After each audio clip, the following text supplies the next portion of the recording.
খেতিয়কসকলৰ আৰ্থিকভাৱে সচ্ছল হোৱাকৈ অনুদান থাকিব, মহিলাসকলৰ সকাহ থাকিব আৰু গোটেই পৰিয়ালবিলাকৰ আমি যাতে মুখখন হাঁহি কৰিব পাৰোঁ তাৰ কাৰণে পেকেজ থাকিব।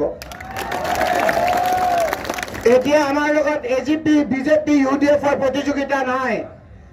এতিয়া প্ৰতিযোগিতা হ'ল যে আমাৰ এইটো মণ্ডলতকৈ সিটো মণ্ডলত আমি কোনে বেছি তানজিল হুছেইনক হাতৰ চিনত ভোট দিব পাৰোঁ, হয়নে নহয়?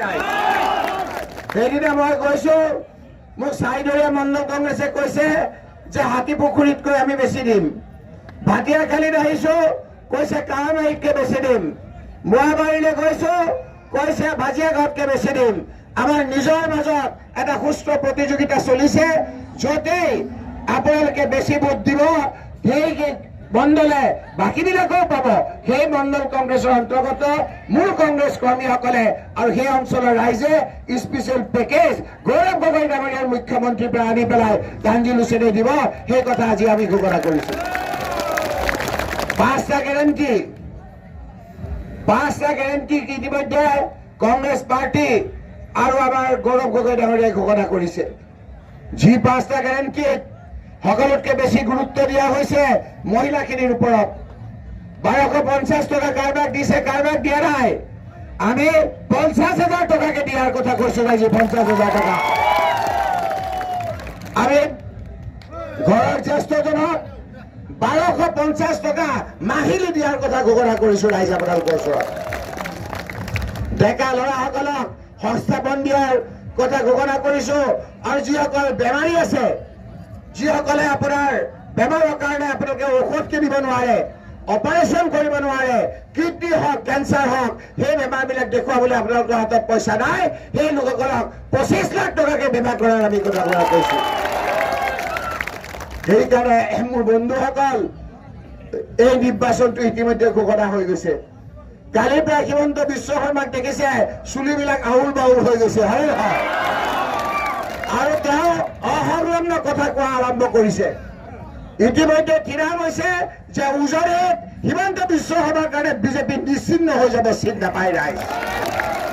নামনিতটো তেওঁ নাপায় বুলি তেওঁৱে ঘোষণা কৰিছে। বৰাক ভেলীত বৰাক হিন্দু মানুহখিনিয়ে কৈছে যে হিমন্ত বিশ্ব শৰ্মা থকালৈকে আমি বিজেপিক ভোট দি দিওঁ। পাহাৰত কৈছে, কাৰ্বি আংলঙে, ডিমা হাছাও যে আমাক বহুত ঠগালে। এইবাৰ আৰু আমি এওঁক বিশ্বাস নকৰো। এই নিৰ্বাচন কংগ্ৰেছৰ লগত বিজেপিৰ হোৱা নাই, হিমন্ত বিশ্ব শৰ্মাৰ লগত ৰাইজৰ নিৰ্বাচন হৈছে। ৰাইজ ৰাজপথলৈ নামি আহিছে। কালি গৌৰৱ গগৈ ডাঙৰীয়া গৈছে, উত্তৰ অসমত ভাবিব নোৱাৰা আপোনাৰ মানুহ হৈছে। সকলোৱে স্বতঃস্ফূৰ্তভাৱে ওলাই আহিছে, কৈছে আমি কংগ্ৰেছ বিৰোধী পক্ষ নুবুজো, হিমন্ত বিশ্ব শৰ্মাক আঁতৰাবৰ কাৰণে আমি ৰাইজ ওলাই আহিছো, জুবিন গাৰ্গৰ মুৰব্বীসকল ওলাই আহিছো। কাক থকা নাই তেওঁ? সেইকাৰণে আজি আপোনালোকক মই অনুৰোধ কৰিছো যে আমি হলো কংগ্ৰেছৰ সৈনিক, আমি হলো কংগ্ৰেছৰ ডিচিপ্লিন চলজাৰ। এতিয়া আমি খুব নিয়ম মানি পেলাই আমি যাব লাগিব। জানে মূৰটো কাৰ গৰম হৈ থাকে? মূৰ কাৰ গৰম হয়? যোনে হাৰিব তেওঁলোকে গৰম হয়। আমি জিকিম নে হাৰিম? গতিকে আমি মূৰটো ঠাণ্ডা কৰি ৰাখিব লাগিব। আমি ভাল ভালকে কথা কম। হিমন্ত বিশ্ব শৰ্মাৰে মূৰ গৰম হ'ব, সেইকাৰণে চুলিখিনিও আঁচুৰিলেও বাউল বাউল হৈ থাকে, হয় নে নহয়? গতিকে হিমন্ত বিশ্ব শৰ্মা মুখ্যমন্ত্ৰী গেল, গৌৰৱ গগৈ ডাঙৰীয়া মুখ্যমন্ত্ৰী হ'ল। ৰাইজ আল্লাহৰ ওপৰত, ভগৱানৰ ওপৰত বিশ্বাস ৰাখি কৰিছো। সেইকাৰণে বহুত দিন আমি ৰখি আছিলো যে কেতিয়া নিৰ্বাচন আহে, কেতিয়া আমি ভোট দিওঁ ৰাইজ।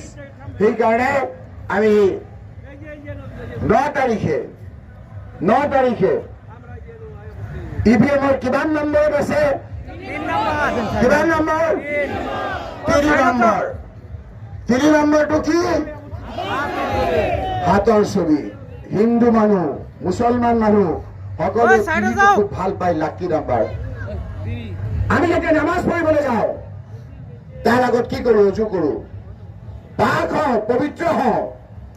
অজু যেতিয়া কৰিবলৈ যাওঁ হাতখন আমি কেইবাৰ ধুওঁ? কুলকলি কেইবাৰ কৰো? নাকত কেইবাৰ পানী দিওঁ? এইখিনি কৰি আমি পবিত্ৰ হওঁ, হয় নে নহয় ৰাইজ? আপোনালোকে 3 নম্বৰত যেতিয়া ভোট দিব তেতিয়া আল্লাহ ভগৱানক গ্ৰহণ কৰিব, গৌৰৱ গগৈ মুখ্যমন্ত্ৰী হ'ব।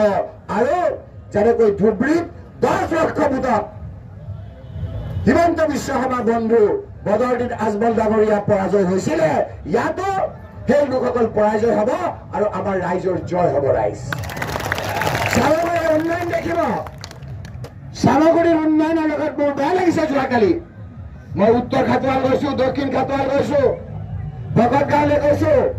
7টা বজাতে মানুহ নিমাও, কিন্তু পুৰণা চামগুৰিত অভূতপূৰ্বভাৱে আমাৰ মানুহবিলাক আগৰ বৰমা চাওক, আগৰ কাৱৈমাৰী চাওক, আগৰ লৰিমুখ চাওক, এক আমূল পৰিৱৰ্তন হয় নহয়? সেই অঞ্চলৰ ৰাইজৰ উন্নতি দেখাই নাই। সেইকাৰণে আমাৰ এটা দায়িত্ব হৈছে, টাংগীৰ এটা দায়িত্ব হৈছে, কেনেকৈ এই লোকসকলৰ উন্নয়ন কৰিব পৰা যায়। মই পুৰণা নতুন নুবুজো, সমগ্ৰ চামগুৰি সমষ্টিক জিলিকাই তোলাৰ সংকল্প লৈছো। আপোনালোকে টাংগীৰ ওচৰত ভোট দিয়ক। মই আপোনালোকক আল্লাহৰ ওপৰত ৰাখি ভৰসা ৰাখি, ভগৱানৰ ওপৰত বিশ্বাস ৰাখি কৈছো, সকলোৰে মুখত হাঁহি আহিব। আৰু 126টা সমষ্টিৰ ভিতৰত 126টা সমষ্টিৰ ভিতৰত মোৰ চামগুৰি অঞ্চলৰ ৰাইজে লেখত ল'বলগীয়াকৈ আক্ৰমণভাৱে চামগুৰিৰ কথা ক'ব। ৰাইজ এটা সময় আছিল যে আপোনালোকে চামগুৰি ক'লে আপোনালোকে গৌৰৱ অনুভৱ কৰে নকৰে? বিপদে আপদে পৰিলে চামগুৰি কৰে, বিপদৰ পৰা ৰক্ষা পৰে নপৰে? ৰাইজ সেইটো হ'ল আভিজাত্য। এই চামগুৰিৰ আভিজাত্য আকৌ আহিব। এই চামগুৰিৰ আভিজাত্য অহাৰ সময় আপোনালোকে তাৰ অংশীদাৰ হওক। হ'বনে ৰাইজ? আজি ইয়াৰ পৰা যোৱাৰ পাছত যোৱাকালি নিজৰ ঘৰৰ আশে পাশে যিসকল মানুহ ইফাল সিফাল হৈ আছে, সেইসকলকো আপোনালোকে কংগ্ৰেছক ভোট দিবৰ কাৰণে অনুৰোধ কৰিবনে ৰাইজ?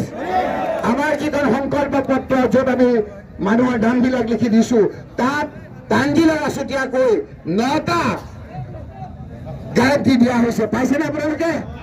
9টা সকলোৰে ঘৰত দিয়ক। সেইখন সকলোৱে থৈ দিয়ক। ভোট দিয়াৰ পিছত সেইখন তানজিল হুছেইন, ৰকিবুল হুছেইন, গৌৰৱ গগৈক দেখাব যে নিৰ্বাচনৰ সময়ত এইটো কমিটমেণ্ট কৰিছিল। আপোনালোকে এইখিনি পালন কৰক।